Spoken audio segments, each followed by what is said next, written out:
두아디라 교회의 사자에게 편지하라.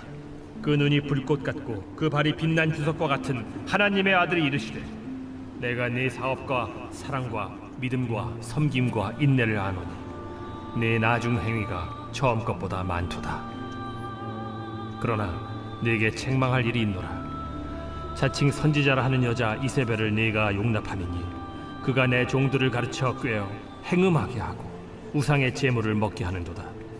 또 내가 그에게 회개할 기회를 주었으되 자기의 음행을 회개하고자 하지 아니하는도다.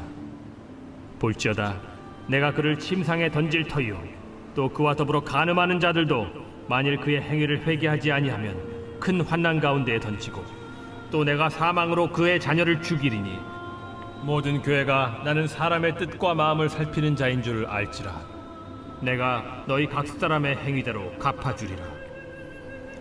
두아디라에 남아있어 이 교훈을 받지 아니하고 소위 사탄의 깊은 것을 알지 못하는 너희에게 말하노니 다른 짐으로 너희에게 지울 것은 없노라. 다만 너희에게 있는 것을 내가 올 때까지 굳게 잡으라.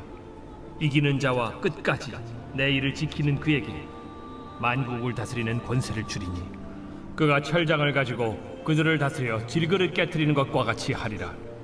나도 내 아버지께 받은 것이 그러하니라. 내가 또 그에게 새벽별을 주리라. 귀 있는 자는 성령이 교회들에게 하시는 말씀을 들을지어다. 샬롬, 오늘도 말씀과 함께 동행하는 귀한 성도님들을 주님의 이름으로 축복합니다. 말씀이 우리의 힘이며 우리의 능력임을 믿습니다. 오늘도 말씀을 통해 하나님의 선하심을 맛보고 경험하는 하루가 되시기를 소망합니다. 오늘 말씀은 요한계시록 2장 18절로 29절 말씀입니다. 이 말씀은 두아디라 교회에 보내신 하나님의 편지입니다. 두아디라는 당시 소아시아의 상업 도시였습니다. 이곳에는 많은 직업 조합들이 있었고 각 조합마다 섬기는 수호신이 달랐습니다. 그리스도인들에게는 딜레마가 있었습니다. 조업의 우상 숭배 의식에 참여해야 하는가? 참여하지 않으면 경제적으로 생존하고 이들과 함께하는 것이 힘들었기 때문에 참여해야 되는가? 아니면 참여하지 말아야 하는가? 현실의 문제 앞에서 이 신앙을 타협해야 하는가? 타협하지 말아야 하는가? 이 엄청난 딜레마는 이 시대뿐만이 아니라 오늘날 우리도 겪고 있는 어려움입니다. 이런 상황에서 주님은 두아디라 교회에 편지를 보내셨습니다.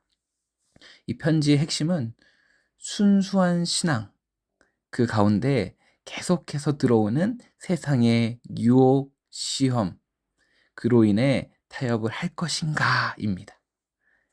오늘 우리도 이 비슷한 도전에 직면해 있습니다. 타협하게 되는 신앙은 어떤 모습일까요?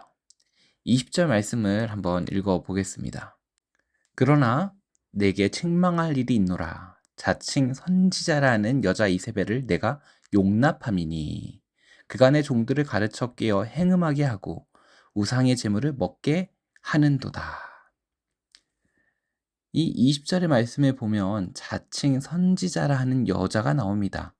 이세벨이라고 하는 이 여자는 용납하게 하는데 이 종들을 가르쳐 깨어 행음하게 하고 우상의 제물을 먹게 하는 것입니다. 구약의 이세벨이 어떤 사람이었는지 기억하시나요?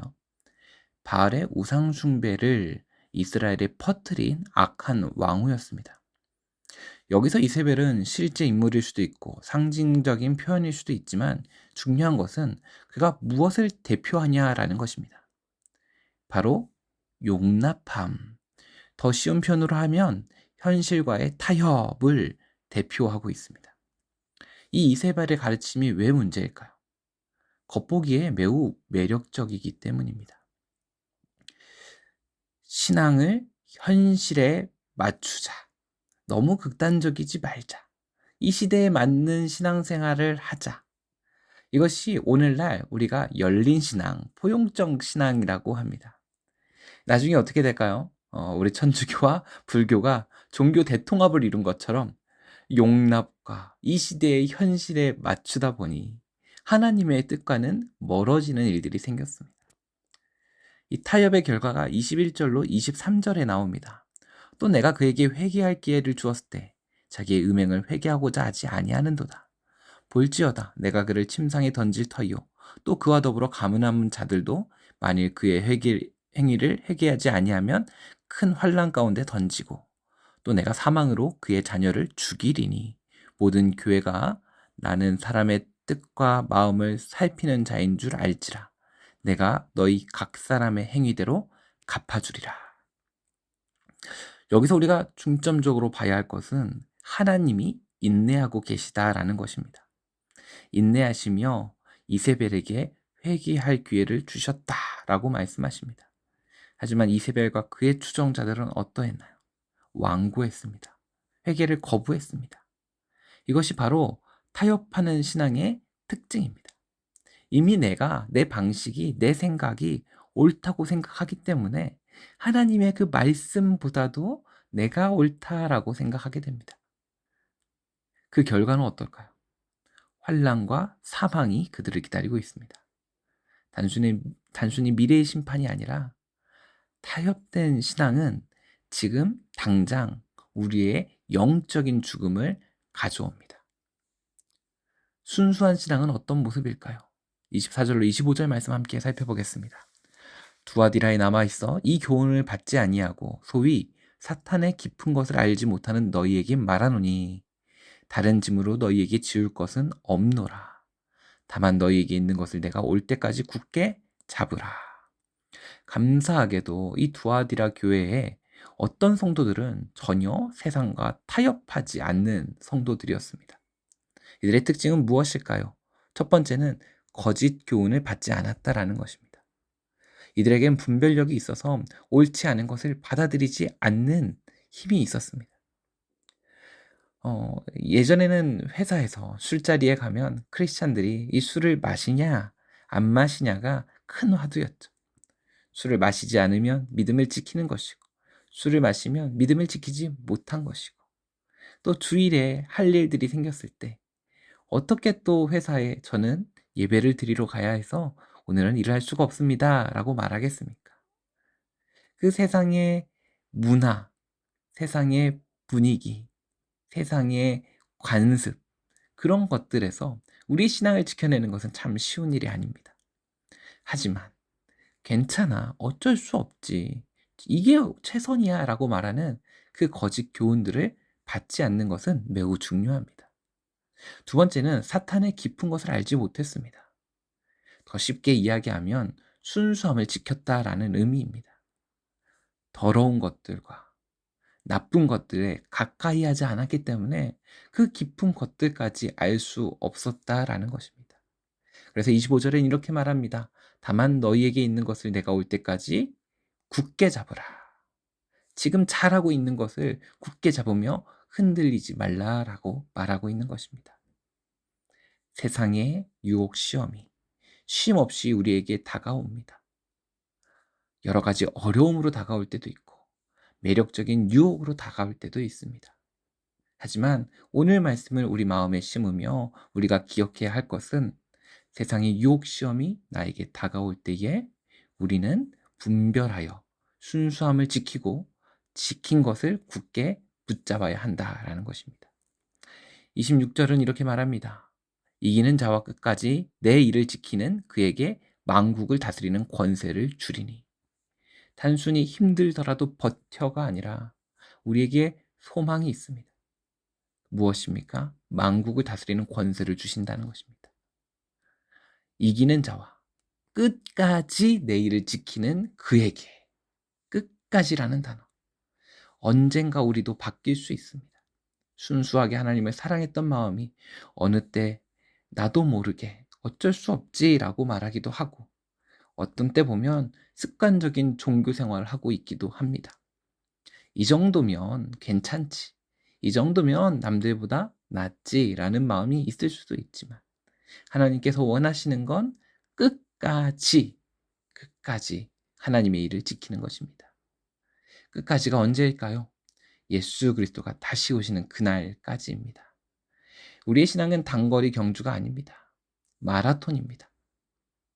이 두 종류의 신앙을 우리는 보았습니다. 세상의 유혹, 시험이 왔을 때 타협하는 신앙과 끝까지 지키는 순수한 신앙. 오늘 우리는 선택해야 할 것입니다. 어떤 신앙생활을 하시겠습니까? 타협하는 신앙은 쉽지만 망하는 길이며, 순수한 신앙을 지키는 것은 어렵지만 하나님께서 기뻐하시는 일입니다. 어떻게 우리가 순수한 신앙을 지킬 수 있을까요? 말씀의 뿌리를 내리고 진리의 기준을 확고히 해야 합니다. 성령의 음성을 들어 분별력이 있어야 합니다. 그러기 위해서 신앙의 공동체가 필요합니다. 흔들리려 할 때마다, 이미 흔들렸을 때라도 서로 격려하고 책망하게 해야 합니다. 우리 교회에 두 기둥이 있습니다. 예배와 다락방입니다. 말씀을 통해 진리의 기준을 확고히 하고 기도하며 분별력이 생기고 신앙의 공동체 안에서 나를 이끌어줄 때 일시적인 손해가 있을지라도 영원한 상급을 바라볼 수 있어야 합니다. 오늘 두아디라 교회에 보내는 이 편지는 우리의 삶에 너무나 큰 도전을 던집니다. 23절에는 모든 교회가 나는 사람의 뜻과 마음을 살피는 자인 줄 알지라, 내가 너희 각 사람의 행위대로 갚아주리라 라고 말합니다. 하나님은 우리의 겉모습이 아니라 중심을 보십니다. 그리고 그 마음과 그 행위대로 갚으시는 분이십니다. 이제 우리가 선택해야 합니다. 이세벨의 길을 갈 것인가? 남은 자들의 길을 갈 것인가? 일시적인 편안함을 선택할 것인가? 영원한 상급을 택할 것인가? 어쩌면 오늘 이 말씀을 듣고 있는 우리 중에 누군가는 타협해야 하는가? 말아야 하는가? 흔들리며 그 안에서 기도하고 있을 거란 생각이 듭니다. 그럴 때 28절의 약속을 기억해야 합니다.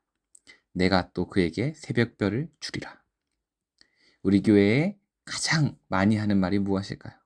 빛이 있으라. 이 새벽별은 어둠이 가장 깊을 때 나타나는 희망의 빛입니다. 타협하지 않고 순수한 신앙을 지킬 때 주님이 우리의 새벽별이 되어 우리의 어둠 가운데 빛이 있으라 선포하실 줄 믿습니다. 함께 기도하겠습니다. 하나님, 이 세상을 살아가며 그리스도인으로 살아간다는 것이 때로는 참 힘겹고 어렵습니다.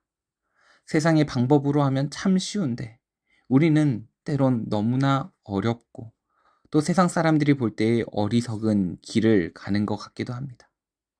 때론 그 신앙을 지켜나가는 우리조차도 마음이 답답해질 때가 있습니다. 하나님, 그런 때에 오늘 말씀을 기억하게 하여 주시옵소서. 반드시 내가 갚으리라 말씀하신 것과 끝까지 내 일을 지키는 자에게 만국을 다스리는 권세를 주리니 약속하신 그 말씀, 내가 또 그에게 새벽별을 주리라 하신 그 말씀들을 기억하며 끝까지 순수한 신앙을 지켜 이 세상의 유혹과 시험 가운데서도 예수 그리스도의 이름과 그 뜻을 분별하며 붙들게 하여 주시옵소서. 타협하지 않는 순수한 신앙을 끝까지 지켜나가게 하여 주시옵고 흔들리지 않는 믿음을 허락하여 주시옵소서. 감사드리며 예수님의 이름으로 기도합니다. 아멘. 오늘 우리에게 주신 말씀을 붙들고 기도하겠습니다.